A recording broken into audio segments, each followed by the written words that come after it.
విక్రమ్ గారి మంచి మంచి సబ్జెక్ట్స్ తయారు చేశారు. ఆయన అన్ని హిట్స్ అయినాయి. ఆయన్ని మనం డైరెక్టర్గా పెట్టుకొని సినిమా తీస్తే బాగుంటుంది కదా అని మేము ఎదురు డిస్కస్ చేసుకున్న తర్వాత ఆయన కబుర్ చేశాం. ఏదైనా మంచి కథ ఉంటే చెప్పండి సార్, డైరెక్షన్ కూడా మీరే చదువు కానీ ఆ సినిమా చేయాలి, కథ చెప్పండి అని అంటే నేను ఒకే మాట అన్నాను. నేను సర్వతి కిషోర్ గారికి మాట ఇచ్చానండి సినిమా వాళ్ళకి చేస్తానని. వాళ్ళకి చేసేది ఆల్రెడీ రెడీ అయిపోయింది, సబ్జెక్టు అయ్యింది కూడా, కాస్టింగ్ షెడ్యూల్స్ కూడా రెడీ అయ్యింది. వాళ్ళు చేసేది అవగానే ఇమ్మీడియట్గా మంది వచ్చేస్తానండి అంటే సరే ఓకే అండి అన్నాం. అన్న తర్వాత ఒకరోజు కథ చెప్పడానికి నేను వచ్చాను. ఆఫీస్లో నేను, కిషోర్ గారు, ఆయన విక్రమ్ గారు, మేము ముగ్గురుమే కూర్చొని ఉన్నాం.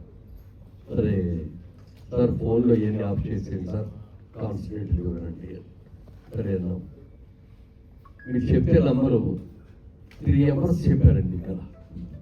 అంటే every shot to short, bit to bit అంతా కూడా